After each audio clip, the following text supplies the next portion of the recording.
Welcome to the Vault Podcast, classic music reviews, presented by IV Creative. Now, here's your hosts, B. Cox and the crew. Greetings and welcome, ladies and gentlemen, to another edition of the Vault Podcast, classic music reviews, presented by IV Creative. It's a perspective on the classics from a fresh point of view. We appreciate you for taking your time and lending your ears to our perspective. You could be anywhere listening to anything, but you're right here with us, so we thank you. With you today is yours truly, B. Cox, and with me, of course, I got my guy.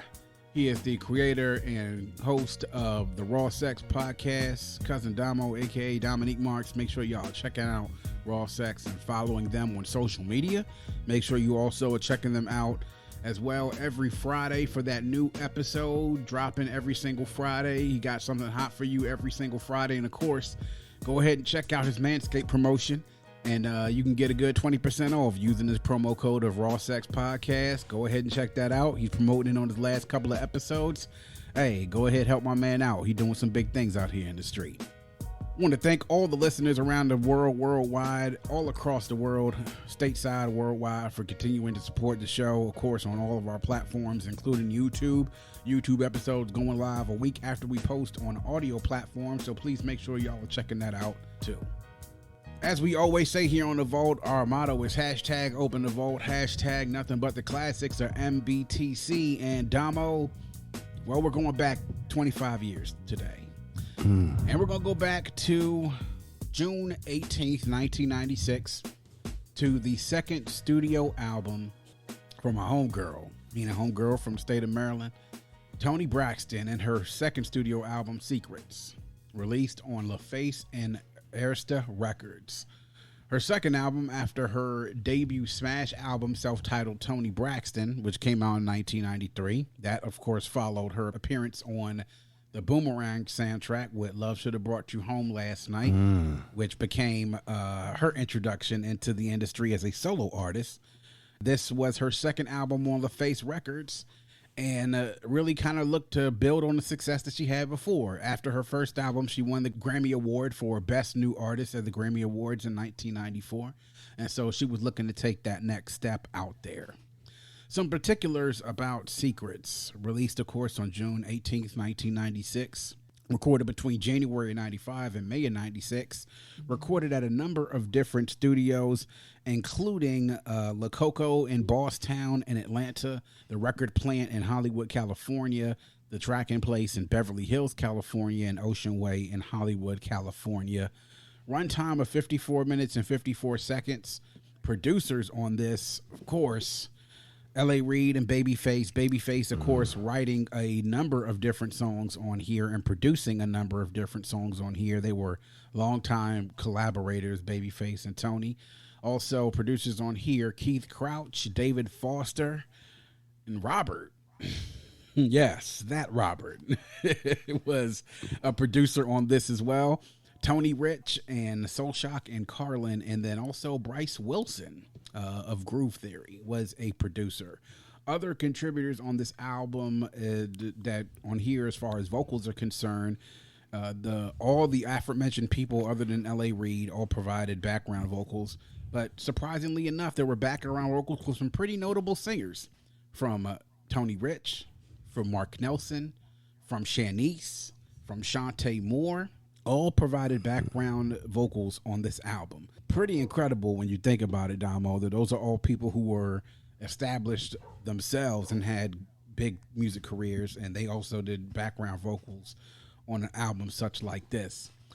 But we're going to go back to Secrets, Damo. This is something we all know Toni well. I mean, she actually moved not too far away, right from where her and her sisters and family came from. She was from Severn, Maryland. Had been in the game for quite some time. We all know her story about her and the famous Braxton family sisters and all their music careers. We came up in an era when she was really, really big. And she was the shit. She was the shit. She was the shit. She was the shit. When you talk about like the biggest singers of the 90s, like she definitely, to me, when you talk about as far as careers, everything, when you talk about it, probably Mariah, Mary J, and then her, and Toni. however you want to flop it. Yeah, exactly. Those was the top three for real. Yeah, those three. The debut album was big. All the great hits you talk about that came from that album that established her career. And then this album comes along in 96 and really kind of set a tone for her. So I'll go ahead and I'll go back and just sort of ask you and talk to you about your recollections of this album when it came out. And then as things have sort of progressed, what you've thought about it since that time, as now it gets ready to turn 25 years old. 96. 13.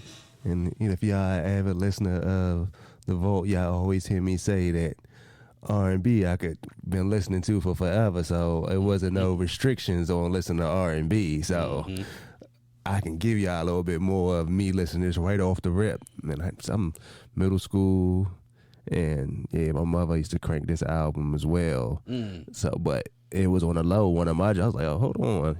Of course, me being a 13-year-old boy, one reason we love Toni because Toni was bad. Oh yeah, yeah. Oh man, yeah. Hey, we might say that she was the top 3 singers, but bad. She might have been Nia Long and her. Yeah. Nah, her and Nia definitely helped popularize that short haircut. That joint started rocking like in the early 90s, man.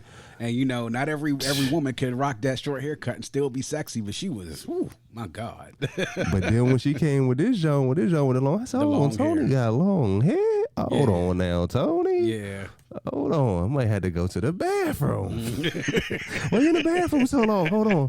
Unbreak my heart. Tell me you love me again. Right. Come on, Toni. Yeah. But, of course, you got the radio smashes that they came with her with. And, I love me some him. And, you can't really say as being me, I love me some him, so you'd be saying I love me some her. Right. Yeah. But this joint, she didn't disappoint in this album to me. You know what I'm saying? It still gave you that LaFace sound that they was known for. Yeah. Yeah, man. Let me going back to this and to sort of segue from the whole hair thing. A joint bad when she can rock both the short hair and the long hair, and she still be like, some joints could do the short and they might not look good with long hair. Some might look good with long, but the short hair may not look all that great. Nah, she was great both ways. It just showed you the true toe.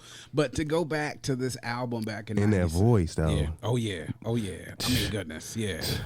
Goodness.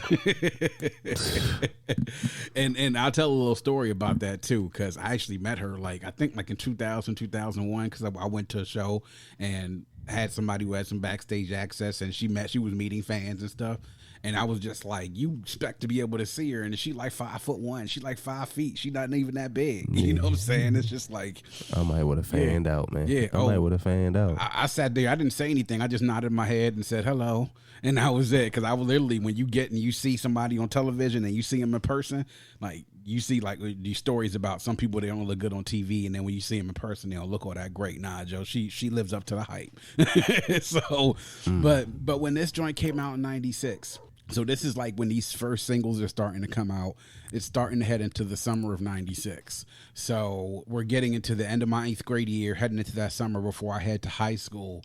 The first singles start to come out, and it's just that first one, which is You're Making Me High, came out with that video.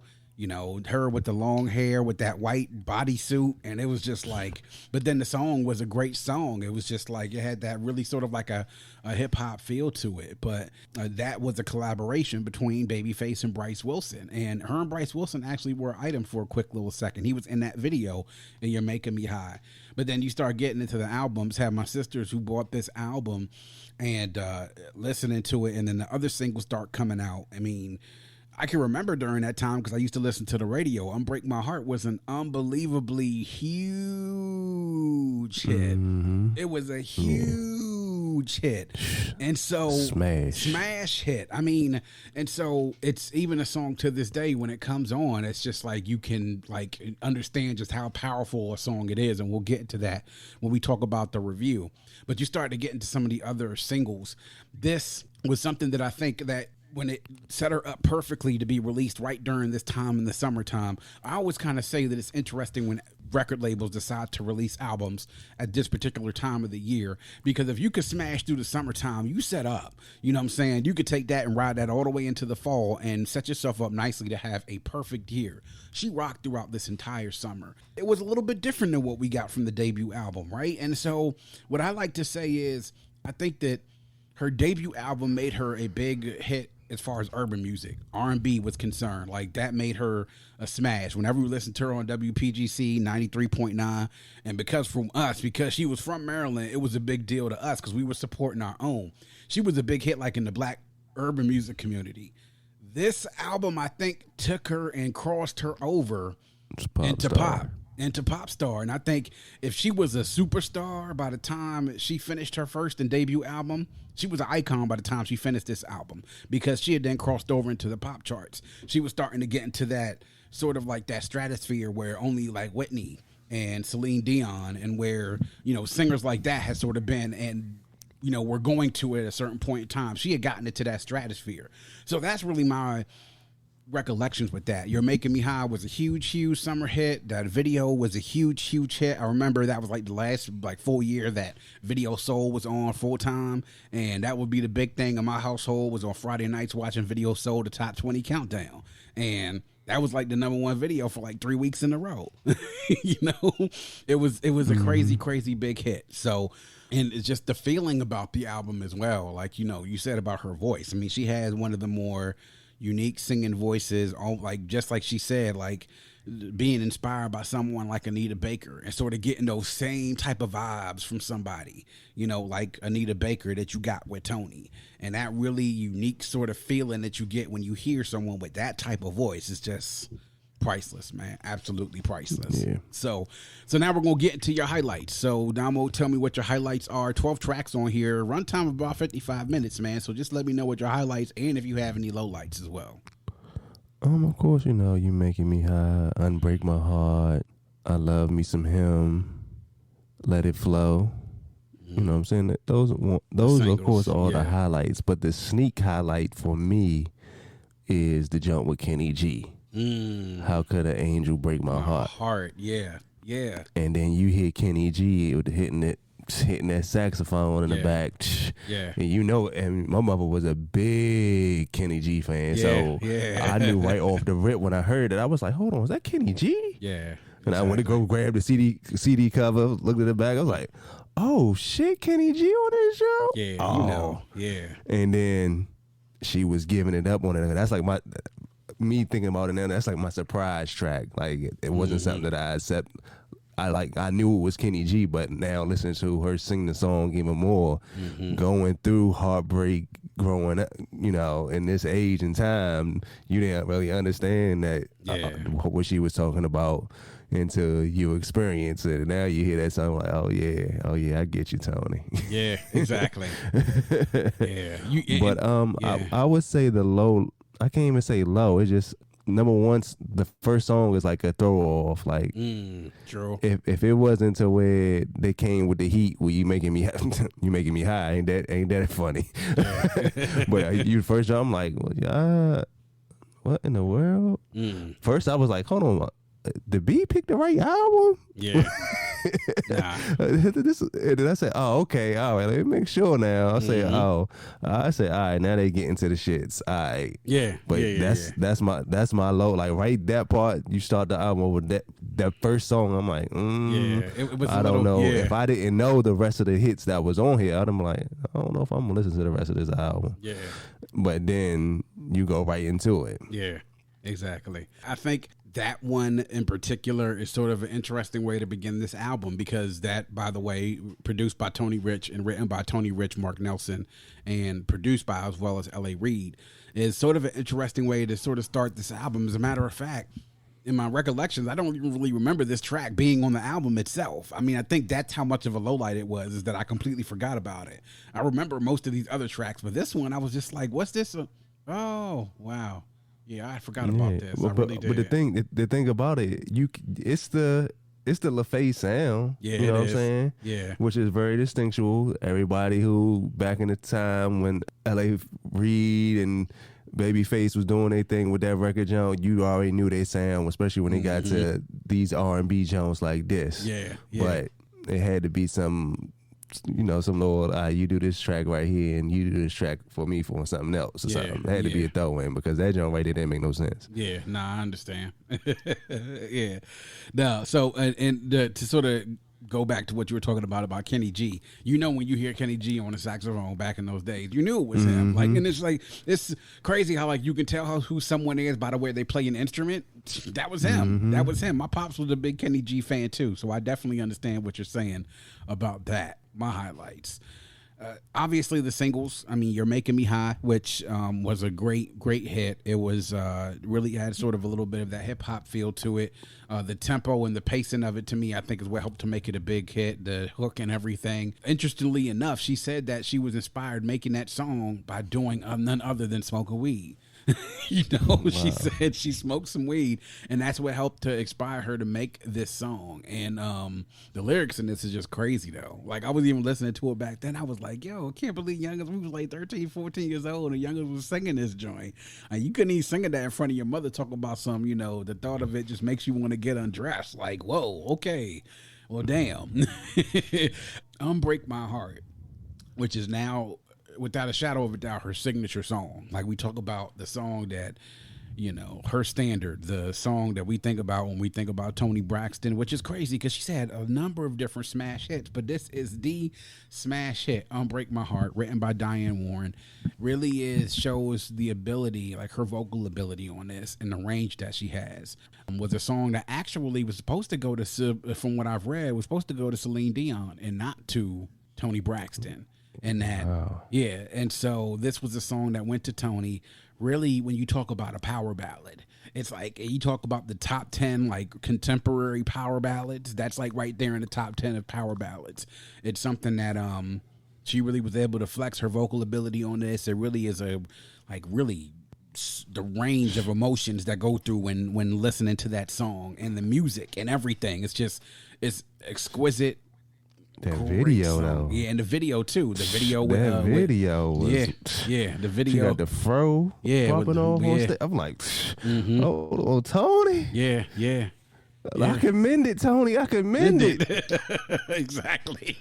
Like, give it to me, baby. I can fix it to you. Let me call the box again and order this video again so I can see it again. Exactly. Yeah. Exactly. Let It Flow was on actually the Waiting to Exhale soundtrack. It was a song that they threw on here, which was another one of her great songs. That's another one of the signature ones she has too. The I Love Me Some Him was another great one too. Is has that nice little feel to it. But let me give you my sleepers though. Talking in His Sleep, like, this is a song that Toni wrote herself. That was it really was to me like a sleeper on this, because it was her talking. And her talking about the whole thing about infidelity, and you think you know your lover, are you sure? And her voice just though on that was almost like hypnotic. You know what I'm saying? Like, ooh, my goodness. But she did her thing on that track. I got to give it to you as well, man, on How Could an Angel Break My Heart. That and the collaboration hearing from Kenny G with that saxophone. Really love to hear it. The Find Me a Man, even after that one, I think was a standout too. And the last track, In the Late of the Night, which I think to me was almost the perfect way to end this album if you weren't going to end it on a single, because it's just a very nice, very mellow track way. It has almost like that signature, like cool, relaxed sort of Quiet Storm, Babyface like feel to it. How you gonna be able to wrap something up? I do have to agree with you in regards to lowlights. Come On Over Here to start the album was an interesting choice. It's like I said, I almost forgot that it was on the album completely, and I was just like, it had been a while since I think I'd listened to this album from start to finish, and I was just like, oh. Sort of like the way you were saying, hey, the B should choose the right album. And I was just like, did I make a mistake in picking this album? I don't know. But then I knew the singles, but then as I started, as you said, you start to get into it right from track 2 and start going on. And there's not really, to me, too much of a drop off in regards to what you get. I didn't, have a bad or good feeling about I Don't Want To, which is written by and produced by R. Kelly. You could tell it's an R. Kelly track, though, because, just like Babyface and L.A. Reid got their sound, R. Kelly got his sound, too, but, I mean, it was okay. I don't think it was a low light. I mean, the only low light to me, I think, on here was Come On Over Here, and that was it. And it's actually the shortest track of the album, and I'm glad that it's short. It's the shortest one on there, so you get right into it. But I mean, the production on here is great by Babyface. The folks that they had singing background vocals on here really complement her voice well. Like you said, folks like Shantae Moore, like Shanice, like Mark Nelson, all those folks singing backgrounds. I mean, the fact that they had strings on here, you had guitars, you had saxophones. I mean, anything that Babyface is going to be involved with is going to be very, very musical. I mean, the man is a legend in production and for songwriting and everything else. But yeah, those are my my highlights and my lowlights. This album, just to give you some of the accolades, this album sold 8 million records in the U.S., has sold over 15 million copies worldwide. This album won 2 Grammys. The Grammys that it won were for the best pop vocal recording. And also, I believe it won for Best R&B Album as well. Let me just double check that. Also won, I believe, for the Billboard Music Awards and also for the American Music Awards. This, I think, is her biggest selling album out of her entire catalog. Yes, even more than her debut album. Best Pop Album at the 97 Grammys. That's what it was. And also Best Song as well. Best Pop Song as well in the 97 Grammys. A lot of people sort of like to play the comparison game between this one and the first one. So what I'll ask you is that if you had a preference, do you prefer one versus the other, and why? You want to reference which one, the first album? This album? The first album. Yeah.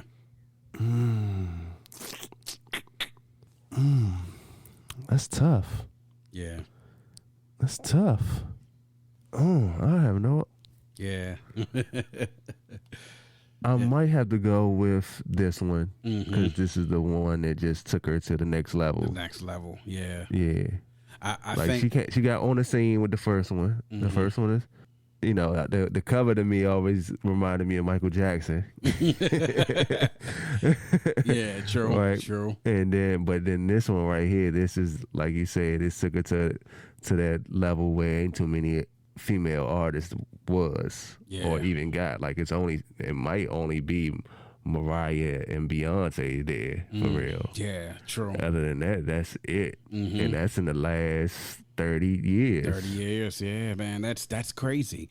If I had an opinion, my opinion is that I think that as I mentioned in the beginning, I think that the songs from the first one are the ones that are a little bit sentimental within our community, meaning black folks. The whole thing with 7 Whole Days and Breathe Again and, Another Sad Love Song. And people will sort of, I guess, sentimentally will hold on to those because those are the ones we really fondly remember, especially from those of us from our youth. And I agree with that as well.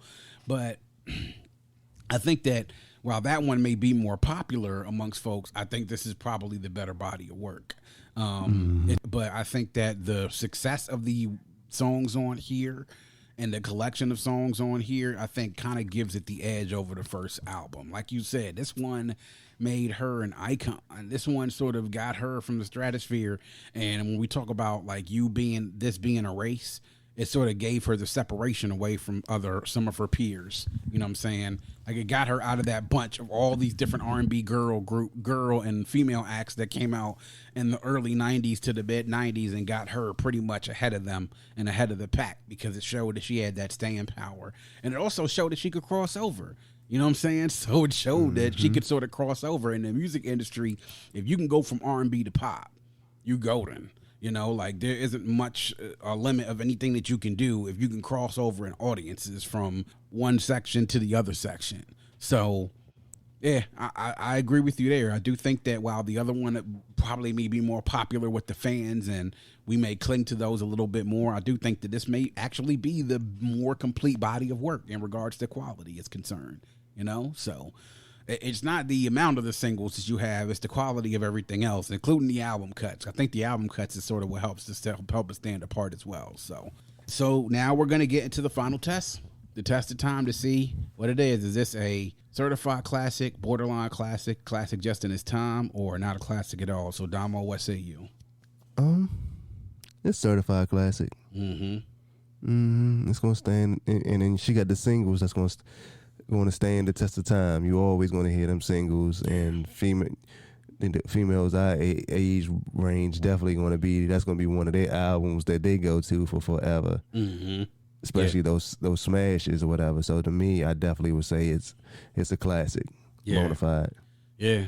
So I'll say it's a certified classic as well too. I think, like you said, it does stand the test of time. The singles from here it's 25 years after the fact, and these are still You're Making Me High and Unbreak My Heart, and even I Love Me Some Him and Let It Flow are still smash singles that we all remember, especially people from our generation. They're still big songs. They're still songs that we'll be able to reference even 10 years from now in regards to music of our particular generation.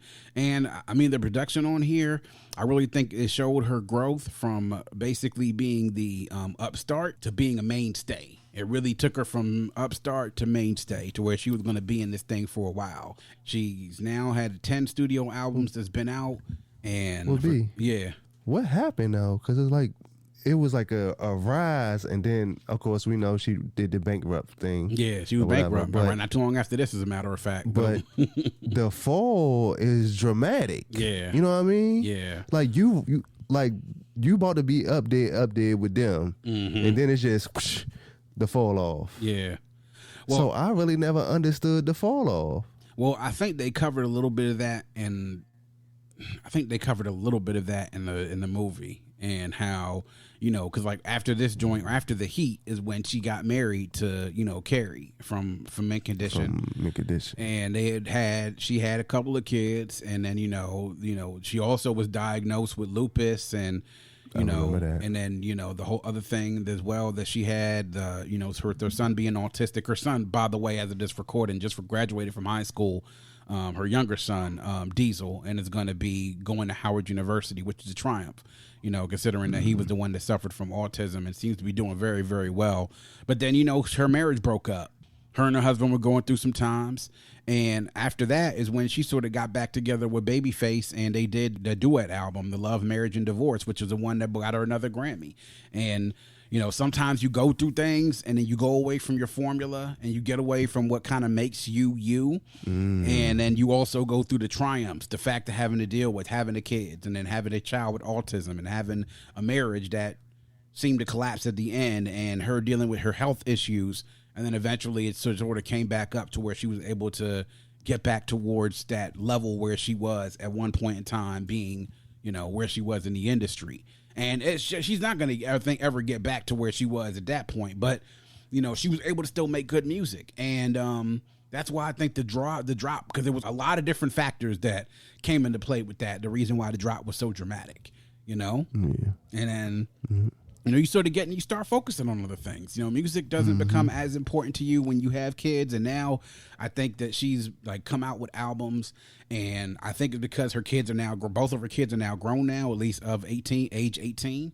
And so I think now she's able to focus on music again and sort of get out there and get back to, you know, to her, you know what I mean? So that's why I think maybe the drop was so dramatic, is because of all those different factors at play. And I think they touched on some of that in her movie.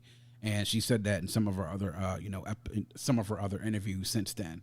You know, a lot of those things sort of happened. But, you know, she's been through a lot, especially since this, you know, the turn of the millennium with her marriage and then her divorce and, you know, stuff with her kids, her health issues and everything else. So, I mean, I'm happy to see that she's still here. And for those of y'all who saw her Instagram post earlier this year, she still got it. She about 53 years old, and she's still about, my goodness. I think we might have to actually start talking. And if you haven't, she has to be put, when it comes into that that like conversation. She got to be in the GOAT conversation as far as that. The thing. baddies? Yeah. Yeah. Oh, yeah. She got to be in the GOAT conversation. Hey, Mount Rushmore of baddies, she is on there. Yeah. She got to be in the, she has to be in the GOAT conversation because she's 53 years old. Mount Rushmore of baddies? Yeah. Mm-hmm. She on there for sure. Indeed. Yeah. I love me some her. Yes.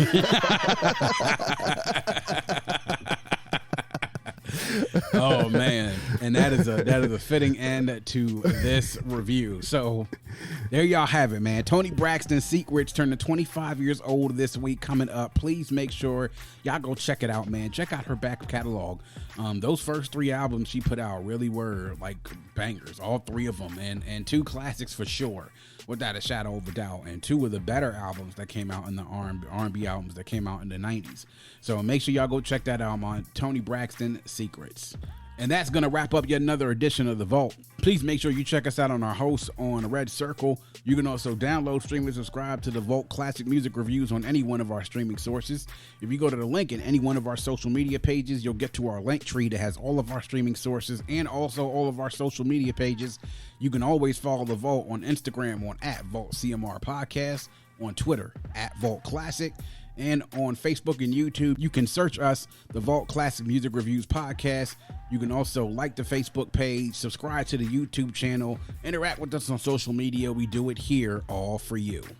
We appreciate the support, and if you have a friend, tell a friend, and make sure that that friend tells a friend. Always remember to keep your headphones on and your music loud, but not too loud. And as we close, we like to remind everyone to dream big, because dreams are the basis for creation. Always create, motivate, and elevate, because you were never destined or created to stay stationary in this life.